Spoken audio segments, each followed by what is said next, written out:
something like that. Another way of treating that is by, instead of starting on a pentatonic note, starting on the note below it and bending up to it. For instance, if you want to hit this note, the G, you could start on the F sharp and bend up to the G. So you don't have to bend quite as far, and it makes it a little more, I don't know, fusiony or jazzy sounding. And you can get these kind of bending licks this way.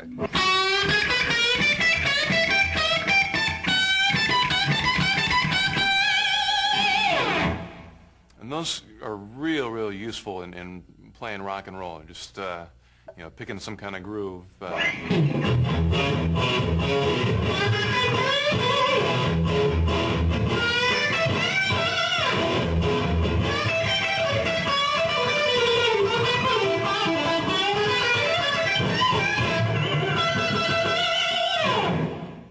Another way that you can make the pentatonic scale come alive a little bit is by doing slides, not using an actual slide, but just sliding with your fingers on the string. A couple ways of doing that. You can slide up to a note on one string like this. You can also slide on a lower string and then hit a higher note like this. I like the way that sounds a lot.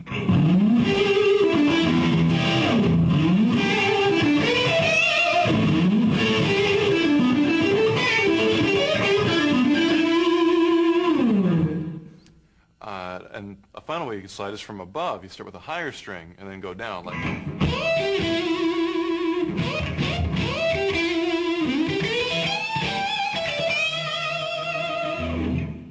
So a lot of things you can do. I guess you could also slide down. You go like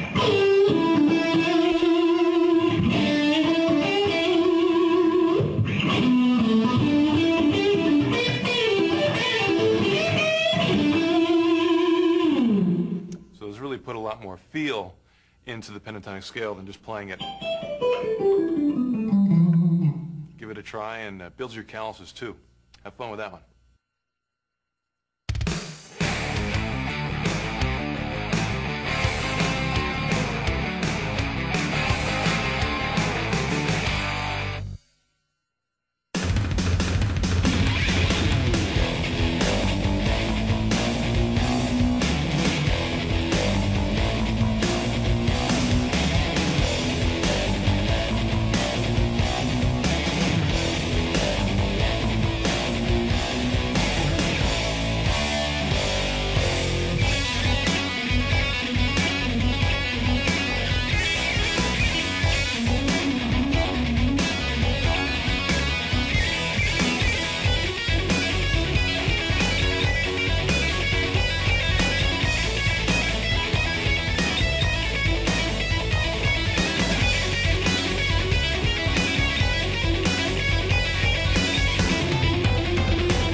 All right, welcome to part 2.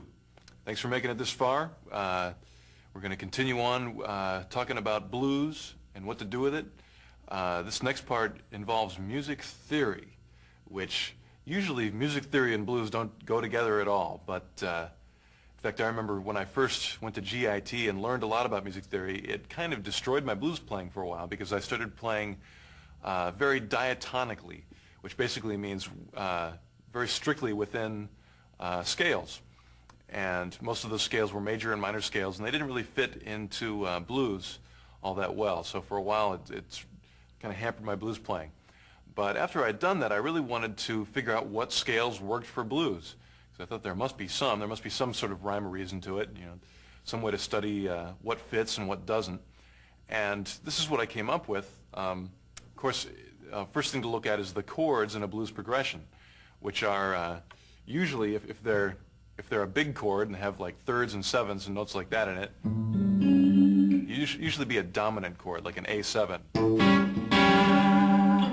where you've got the root, the seventh, and the third. And sometimes you just hear straight this sort of thing. That still fits in. And believe it or not, the other two chords in the blues progression are also dominant chords. You'd have a D7 and an E7. So the thing to play over those, believe it or not, I don't know why this works, but you can play a minor pentatonic and all the licks that you can come up with over that, over this thing that's got a major third in it. But when you do that, it really makes some other notes want to come out and escape. And one of those notes, believe it or not, is the major third. So a lot of times it's really cool to use both those thirds. Use the minor third and go right up to the major one right after it. So it's sort of the progression that can't decide which third it wants to use. So you just use both, you know. There's both right there. Both there again. Even in rhythm playing, you hear this a lot. With that minor third going right into the major. You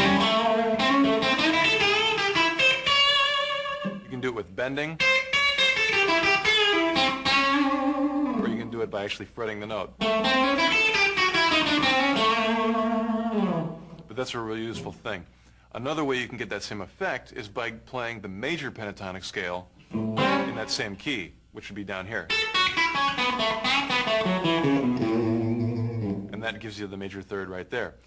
Both of those can work together over the same chord, strange as though it may sound.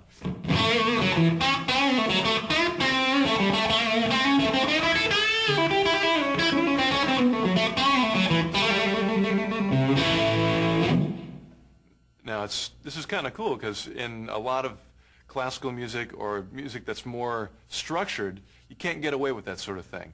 And there's a real art to putting the major and the minor third together, to putting those two scales together. To move on to the next chord in a blues progression, would be your 4 chord. It's called a 4 chord because it's just based on the 4th step of a scale. 1, 2, 3, 4. 1, 2, 3, 4. Right there, it sounds real good to play, how would you describe it? It's sort of a Mixolydian scale. I'm scared to use that word since it's so big, but all it is really is